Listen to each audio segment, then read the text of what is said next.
Deputy Mayor of Jerusalem, Fleur Hassan-Nahoum. Fleur, first, welcome, and we're all hoping and praying this day goes as we expect. What do you think of this hostage deal? 33 hostages over a 6-week period, and for over 730 Palestinian prisoners. In your estimation, is this a good deal for Israel? There are no good deals when you're dealing with terrorists, unfortunately. This was a deal we had to do for the sake of our own national ethos of never leaving a man and woman behind.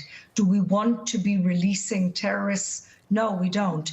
I've been having phone calls for the last few days from people who were victims of terrorists, who are now the terrorists are being released on the streets. And imagine what type of re-trauma that is for them.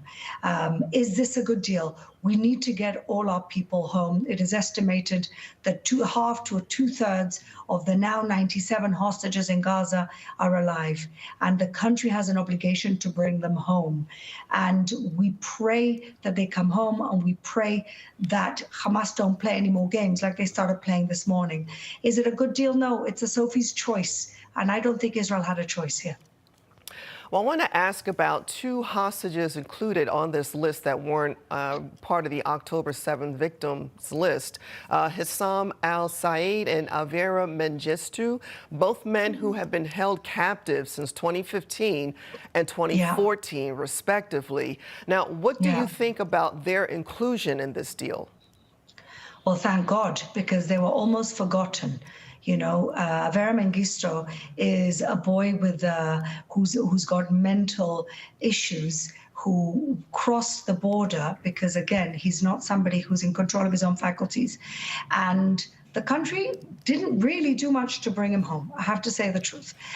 So did the second man. They were always in talks with Hamas. We had 3 wars since their captivity, and they were never really part of any deal. So I'm very pleased that they're being included, and I'm just praying that they come home alive. And that's another part of the psychological torture and warfare that they do against us.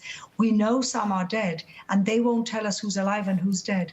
And so all these families who are waiting in anticipation to see their loved ones, they don't know. They don't have an indication of who's coming home alive and who's coming home in a box. Yeah, Fleur, that's a great point. That's what I was thinking, this psychological torture. It's just another form of terrorism, this drip, drip, drip. It's just, it's just horrible for the people there.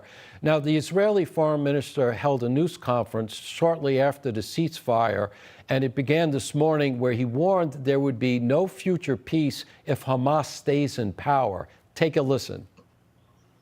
I want to make it clear, Israel is committed to achieve, and the government of Israel is committed to achieve all the goals, all the objectives of the war that the Security Cabinet determined. That includes the return of all our hostages, the dismantle of Hamas governmental and military capabilities, and to make sure that the Gaza Strip will not be a threat to the state of Israel and to its citizens. So the big question here, will Israel be able to successfully dismantle Hamas, during these oncoming phases? We have about 30 seconds. I think the dismantlement of Hamas is going to take a lot longer than the duration of this ceasefire. It's something that is going to take possibly more than a year or 2 years. But what's changed is that now Israel is not looking for ways to live with Hamas, to pay them off for their quiet. Now we know that there's only one way forward, and that is to get rid of them. And a good step to getting rid of them is to also pushing for regime change in the Islamic Republic of Iran. Right. Well, Fleur Hassan-Nahoum, thank you so much for joining us today, and we hope to see you soon. Thank you. All right, folks, stick with us. We'll be right back as we continue to cover the